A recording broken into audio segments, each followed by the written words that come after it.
Energy! Lihim ng liham.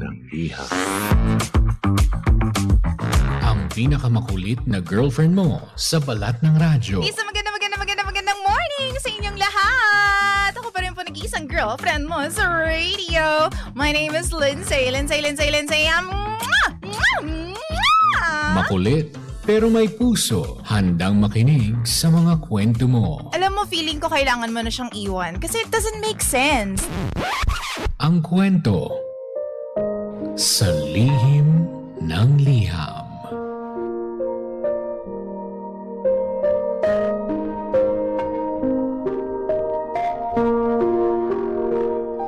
Mahal kong Lindsay. Itago niyo na lamang po ako sa pangalang Madel. Minsan naiisip ko kung masama ba akong tao dahil wala na talaga akong balak makipagbalikan sa ama ng anak ko.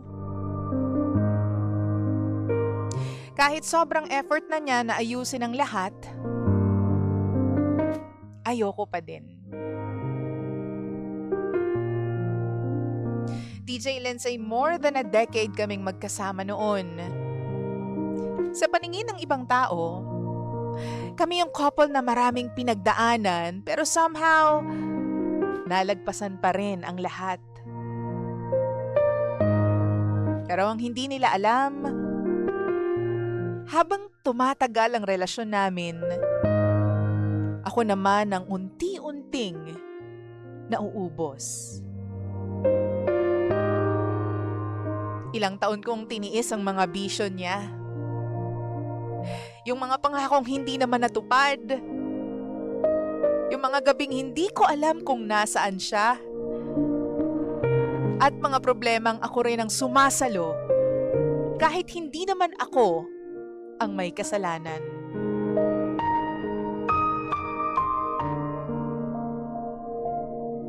Alam mo, dumating sa point na parang araw-araw akong walking on eggshells. Laging kinakabahan kung ano na naman ang susunod na problema o heartbreak na darating sa buhay ko. 4 years na kaming hiwalay ngayon, DJ Lindsay. Hindi kami magkasama sa bahay at may kanya-kanya na kaming buhay. Ang challenge lang sa akin ay meron kaming business na pinapatakbo together.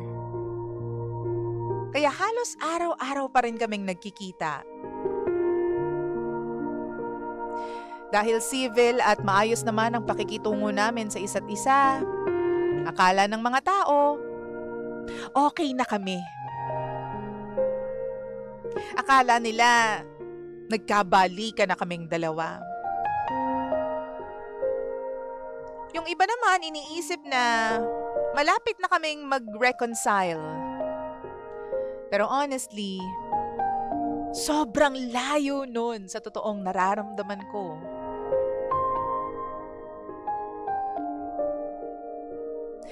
Sa mga nakaraang taon, nakita ko naman na talagang nagsisikap na siyang magbago.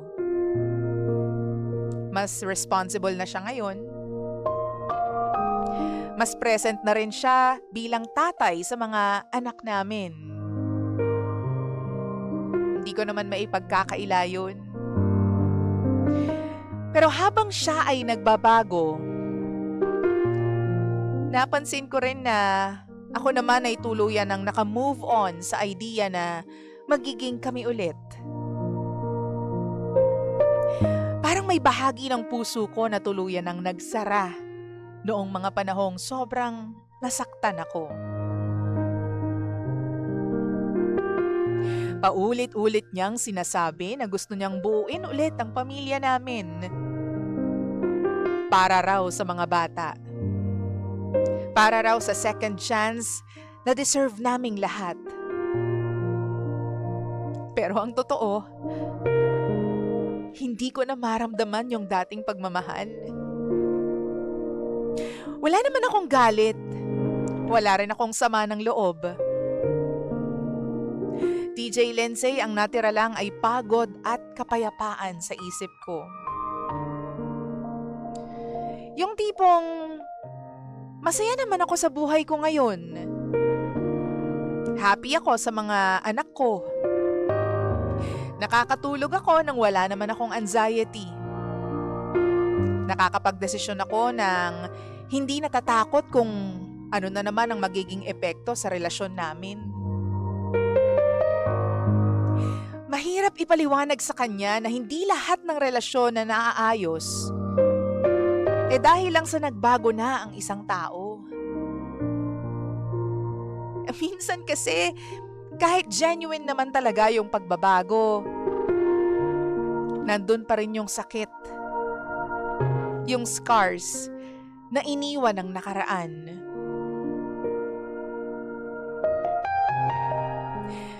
DJ Lindsay, hindi ko na po kayang ibalik yung tiwala at yung version ng sarili ko na dating handang magbigay ng isa pang chance kahit paulit-ulit na akong nasasaktan.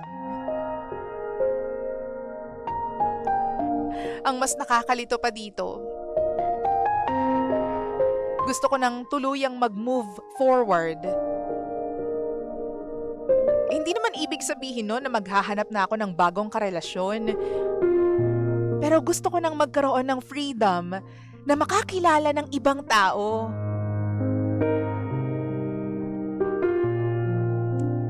Kaso parang hindi ko magawa dahil palagi siyang nandyan. Kasama ko sa negosyo, kasama ko sa mga usapin tungkol sa mga bata, at bahagi pa rin siya ng araw ko.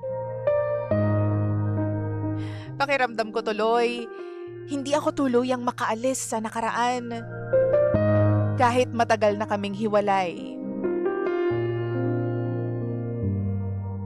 Minsan naiisip ko kung selfish ba ako.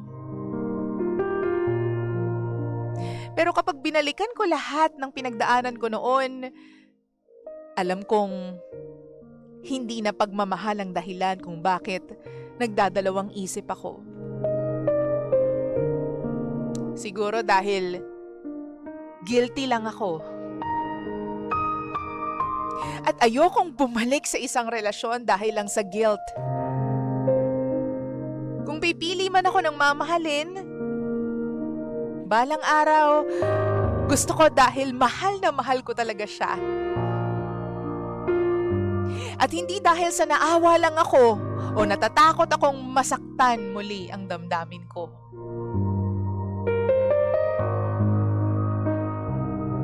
At sa ngayon, kung magiging honest ako, DJ Lindsay, mas payapa ang puso ko ngayon na mag-isa lamang ako. Tama ba ang desisyon ko? Sana po mapayuhan ninyo ako. Muli, ako po si Madel. At ito ang lihim ng aking liham.